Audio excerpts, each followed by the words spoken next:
સ્વાદ સિરીઝમાંથી હું મનીષા આજે તમારા માટે લઈને આવીશું શ્રીખંડ. ખૂબ જ સરસ બને છે, એકદમ ક્રીમી અને મલાઈદાર. મીઠાઈવાળાની દુકાન કરતાં પણ સરસ એવો આપણો આ શ્રીખંડ ઘરે બનાવેલો, એકદમ ઓછા ખર્ચામાં. અને તમે નવરાત્રિ હવે આવી રહી છે તો તમે ફરાળમાં પણ ખાઈ શકો તેવો આ શ્રીખંડ હું બનાવું છું. તો તમે મારો આખો વિડીયો જરૂરથી જોજો. ચાલો શ્રીખંડ બનાવવાની શરૂઆત કરીએ. તો એના માટે અહીંયા આપણે અમૂલનું જે ફૂલ ફેટ અમૂલ ગોલ્ડ આવે છે તે અહીંયા મેં 500 ગ્રામ દૂધ લીધું છે.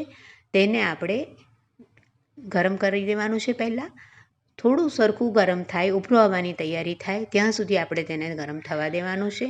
મલાઈ સાથે જ આપણે દહીં જમાવવાનું છે, મલાઈ કાઢી લેવાની નથી. તો અહીંયા મેં દૂધ લગભગ ગરમ થઈ જવા આવ્યું છે, મારું ઉભરો આવવાની તૈયારી છે હવે. તો હવે આપણે તેમાં મિલ્ક પાવડર એડ કરીશું.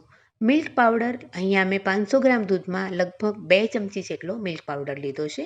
તો મિલ્ક પાવડર આપણે દૂધમાં ઓગાળી અને ત્યાર પછી આપણે આ ગરમ દૂધમાં રેડી દેવાનો છે, જેથી કરીને દૂધમાં બિલકુલ લંગ્સ ના પડે.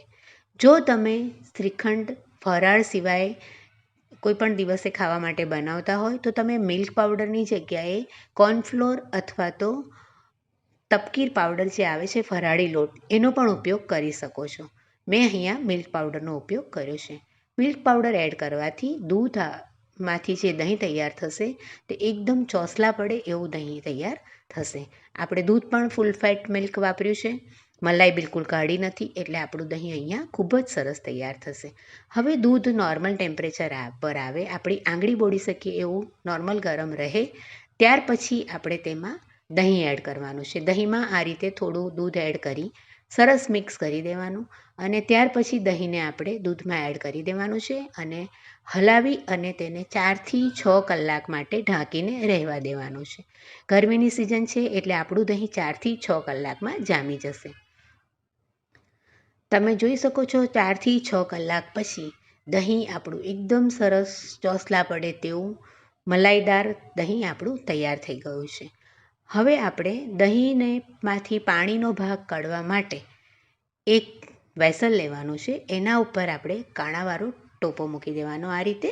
એની અંદર એક કોટનનું કપડું મૂકી દેવાનું છે અને એ કપડામાં આપણે દહીં બાંધી દેવાનું છે. આ રીતે આપણે દહીંને બાંધી દઈશું એટલે તેમાં રહેલો પાણીનો ભાગ બધો જ સરસ રીતે નીકળી જશે અને એકદમ આપણો દહીંનો સરસ મસ્કો તૈયાર થઈ જશે. તો અહીંયા મેં દહીંને આ રીતે બાંધી દીધું છે.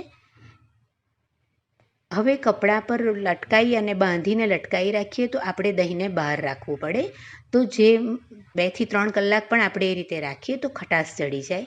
એટલા માટે આપણે આ રીતે દહીંને બાંધી અને એને ફિટ કપડા પર કરી અને એના ઉપર એક વજનવાળો પથ્થર કે કંઈ પણ મૂકી અને ફ્રીઝમાં મૂકી દેવાનું છે, જેથી કરીને દહીંમાં બિલકુલ ખટાશ ના ચડે. આ રીતે દહીંને હું ઉપર આ કપડું મૂકી અને ઉપર વજન મૂકી અને એને 4 કલાક માટે હું ફ્રીઝમાં મૂકી દઉં છું.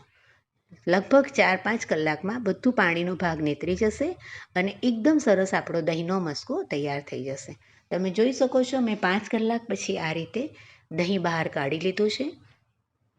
આપણે ખોલીને ચેક કરીએ તો એકદમ સરસ દહીંનો મસ્કો તૈયાર થઈ ગયો છે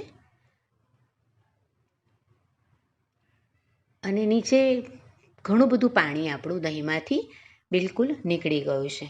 તમે જોઈ શકશો હવે આ પાણી ઘણું બધું પાણી આપણે દહીંમાંથી નીકળી ગયું અને આપણો સરસ આ મસ્કો તૈયાર થઈ ગયો. હવે આપણે આ મસ્કામાંથી શ્રીખંડ તૈયાર કરવાનો છે.